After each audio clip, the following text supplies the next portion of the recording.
اعوذ باللہ من الشیطان الرجیم بسم اللہ الرحمن الرحیم ذلك بأن اللہ لم يكن مغیرا نعمة انعمها على قوم حتى يغيروا ما بانفسهم وان اللہ سمیع علیم۔ اللہ تبارک و تعالیٰ کے ارشاد ہے کہ اللہ کی اس سنت کے مطابق ہوا کہ وہ کسی نعمت کو جو اس نے کسی قوم کو عطا کیا ہو اس وقت تک نہیں بدلتا جب تک وہ خود اپنی حالت نہ بدل دے، اور اللہ تبارک و تعالیٰ سننے والا اور علم رکھنے والا ہے۔ اسی طرح کی ایک دوسری آیت ہے ان اللہ لا یغیر ما بقوم حتی یغیروا ما بانفسهم، کہ اللہ تبارک و تعالیٰ کسی قوم کی حالت اس وقت تک نہیں بدلتا جب تک وہ خود اپنی حالت نہ بدل لے۔ قرآن مجید کی ان دونوں آیتوں سے ہم کو جو خلاصہ ملتا ہے، جو مطلب ملتا ہے، وہ یہ ہے کہ اللہ تبارک و تعالیٰ نے ایک قوم کو بہت ساری نعمتیں دے رکھی ہوں تو وہ ان نعمتوں کو اس قوم سے اس وقت تک نہیں چھینتا جب تک کہ وہ قوم خود اپنے آپ کو اس قابل نہ چھوڑے کہ اس کو نعمتیں دی جائیں، وہ اپنے آپ کو نالائق نہ ثابت کر دے، اس وقت تک اللہ تبارک و تعالیٰ اس قوم سے وہ نعمتیں نہیں چھینتا۔ اب ہم دیکھتے ہیں کہ کوئی زمانہ تھا جب اسلام کا بول بالا تھا، جب آدھی سے زیادہ دنیا پر اسلام کی حکومت تھی، جب اسلام مسلمان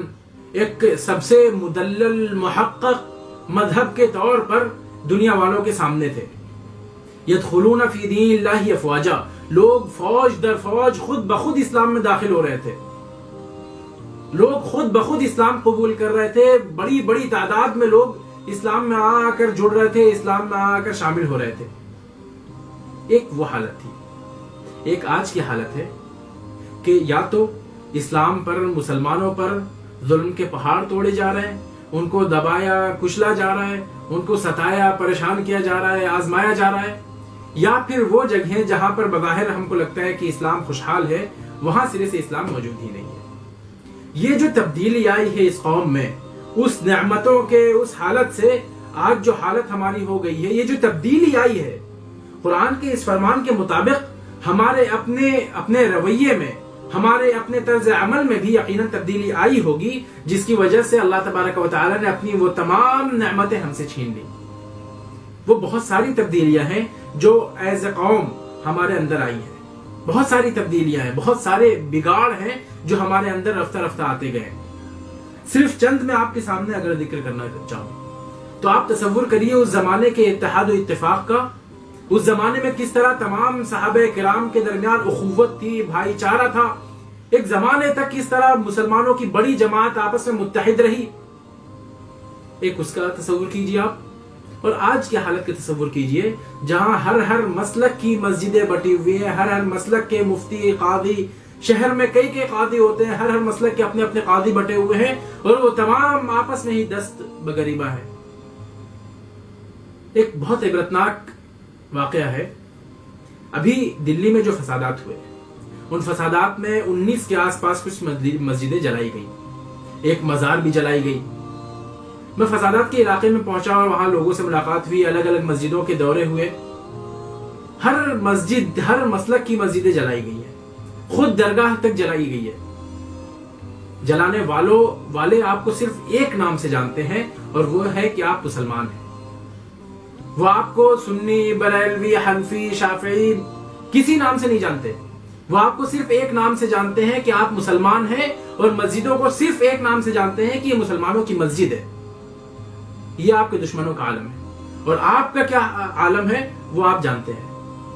ایک مسجد جس کے باہر بڑا سا بورڈ لگا ہوا تھا ایک مسلک کے نام کا، اس کے ذمہ دار سے میں نے ایسی سوال کر لیا کہ یہ کس مسلک کی مسجد تھی جسے لوگوں نے جلایا ہے۔ ان کے چہرے پہ عجیب سی سلوٹیں آگے، ان کو میرا سوال برا لگا۔ میں نے دل میں سوچا کہ کاش یہ سوال ہمیشہ سے برا لگتا ہوتا تو آج یہ نوبت نہیں آتی۔ اس زمانے میں وہی قرآن مجید تھا کہ جب شراب بند کرنے کا، شراب کو حرام قرار دینے کا حکم آیا تو روایتیں آتی ہیں کہ مدینہ کی گلیوں میں شراب نالیوں میں بہ رہا تھا، سڑکوں پر شراب بہ رہا تھا۔ اس طرح لوگوں نے جو شراب اپنے منہ سے لگائے ہوئے تو انہوں نے منہ سے ہٹا کے وہ مٹکے پھوڑ دیے۔ ایک طرف عمل کرنے کا وہ جذبہ اور ایک طرف آج عمل کرنے کا جذبہ آپ کے سامنے ہے۔ نبی کریم صلی اللہ علیہ وسلم کے وہی فرمان جن کے اس زمانے میں ایسی قدر تھی کہ ایک جنگ سے واپس آ رہے ہیں، تمام لوگ ایک طویل جنگ سے واپس آ رہے ہیں، تھکے ہارے بے حال ہیں، ابھی گھر پہنچتے ہی ہے کہ نبی کریم صلی اللہ علیہ وسلم کا فرمان آتا ہے کہ عصر کی نماز ایک بہت دور دراز کے علاقے میں پڑھنی ہے اور وہاں والوں سے مقابلہ کرنا ہے، مجال ہے کوئی اس حکم سے پرے ہٹے یا اس حکم کو ماننے سے انکار کرے؟ لوگ نکل پڑتے ہیں اور جا کے عصر کی نماز پڑھتے ہیں بنو قریظہ کے یہاں، جہاں ان کو اگلی جنگ کے لیے، اگلے مقابلے کے لیے جہاں نبی کریم صلی اللہ علیہ وسلم نے جانے کا حکم دیا تھا۔ ایک طرف وہ نبی کریم صلی اللہ علیہ وسلم کے فرمان پر عمل کرنے کا جذبہ، اور دوسری طرف ہماری حالت آج آپ کے سامنے ہے۔ یہ وہ تبدیلی ہے جو کوئی قوم اپنے اندر لاتی ہے اور خود کو اللہ تبارک و تعالیٰ کی نعمتوں کے لیے نالائق ٹھہراتی ہے، یہ ثابت کرتی ہے کہ وہ اس نعمتوں کے لائق نہیں ہے، تو اللہ تبارک و تعالیٰ ان نعمتوں کو اس قوم سے چھین لیتا ہے۔ میرے عزیزو، میرا سوال یہ ہے کہ یہ تو وہ مسائل، وہ مشاکل، وہ پریشانیاں تھیں، حل کیا ہے؟ حل یہ ہے کہ ایک مرتبہ دوبارہ ہم کو اپنی حالت بدلنی ہوگی۔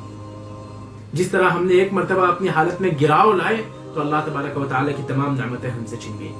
اگر دوبارہ ہم اپنی حالت میں سدھار لاتے ہیں، اپنے قومی رویے میں سدھار لاتے ہیں،